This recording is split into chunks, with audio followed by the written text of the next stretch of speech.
Vandeham Sri Guru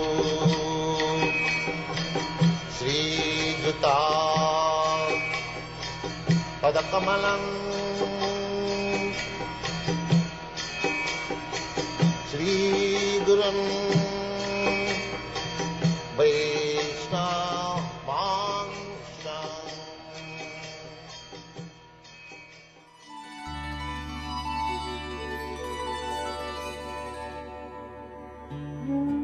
Huitième chapitre.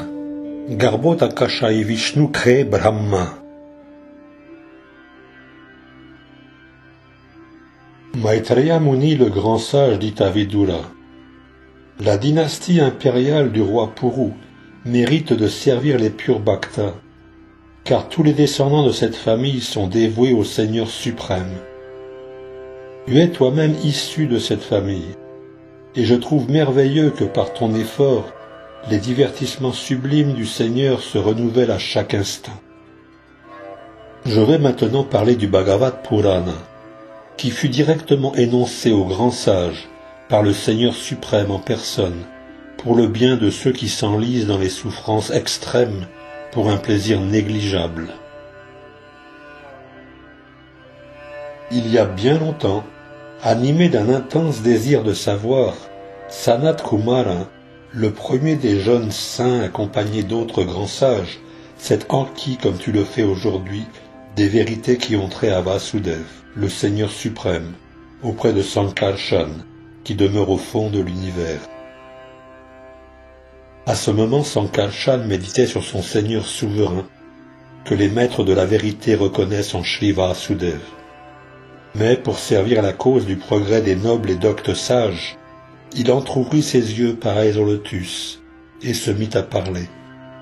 Les sages étaient descendus des planètes les plus élevées jusqu'aux régions inférieures, en empruntant le cours du Gange, si bien que leurs chevelures en étaient mouillées.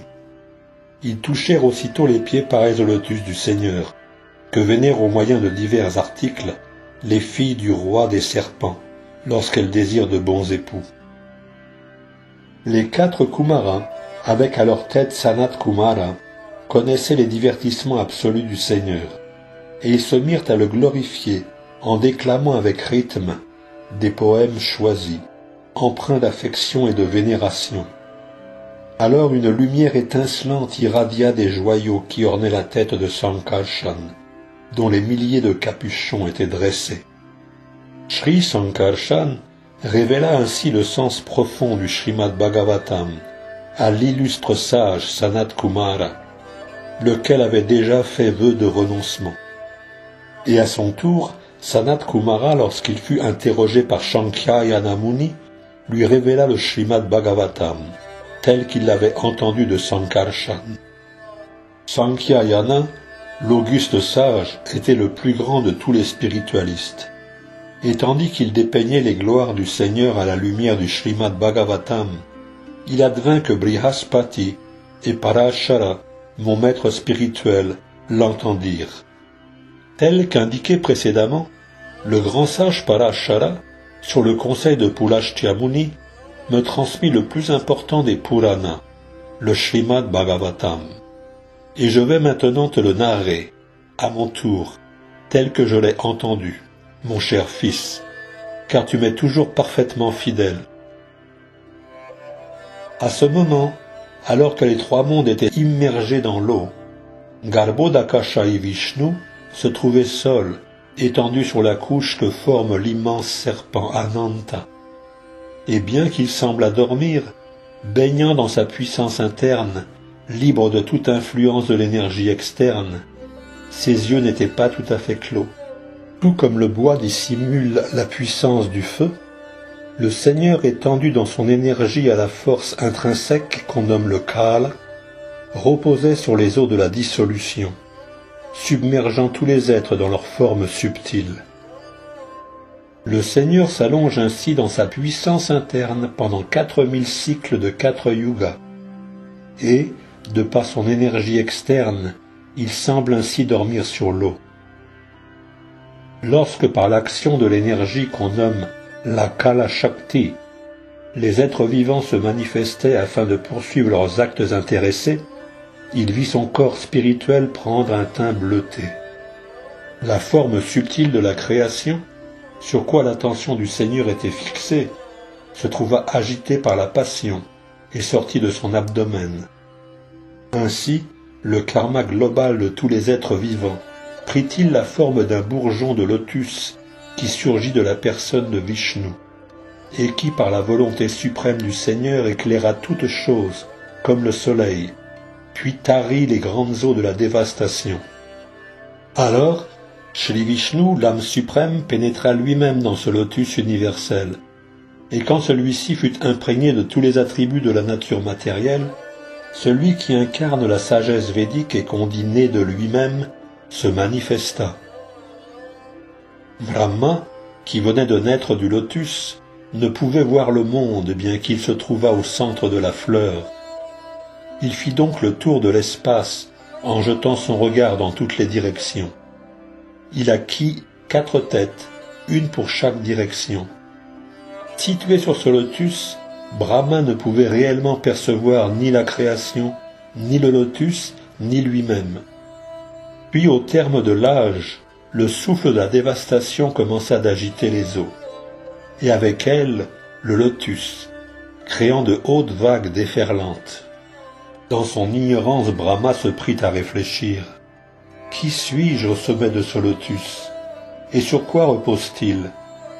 Il doit y avoir quelque chose vers le bas, sous l'eau, d'où émerge ce lotus. Ces pensées à l'esprit, Brahma entra dans l'eau, à travers le conduit intérieur de la tige de lotus. Mais même en pénétrant ainsi à l'intérieur de la tige, et en s'approchant de l'ombilic de Vishnu, il ne put découvrir sa racine. Ô Vidura, tandis qu'il cherchait ainsi la source de son existence, Brahma rencontra son heure ultime, représentée par la roue éternelle que Vishnu tient dans sa main et qui provoque la peur, telle celle de la mort, dans le mental des êtres conditionnés. Enfin, n'ayant pu obtenir ce qu'il cherchait, il renonça à son entreprise et revint au sommet du lotus.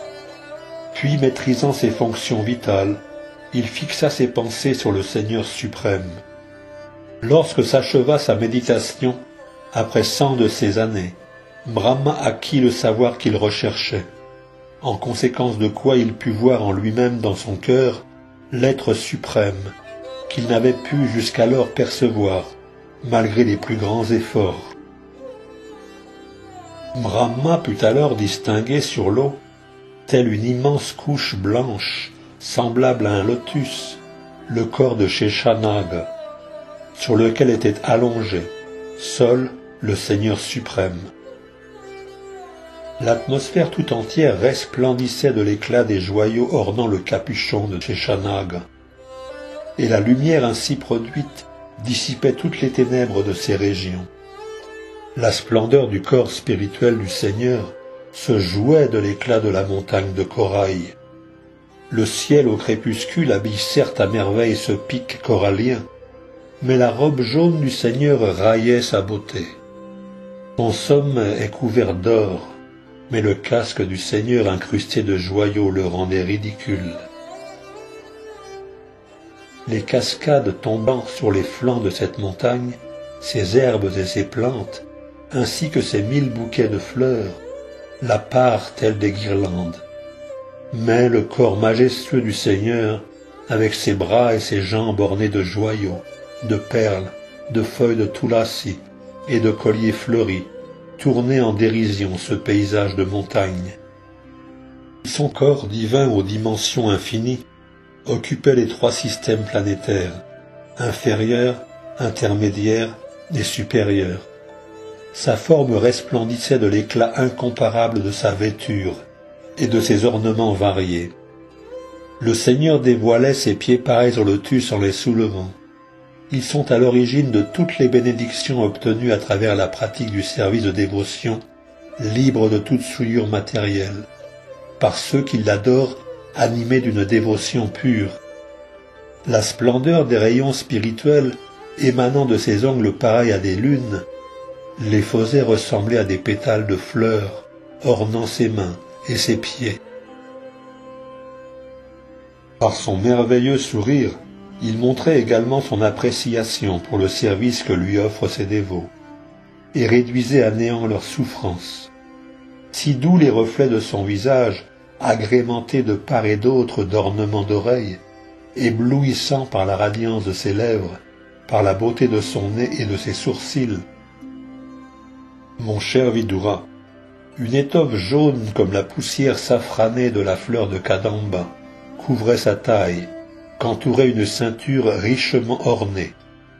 Sur sa poitrine, la fameuse marque du Srivatsa, et un collier d'une richesse illimitée.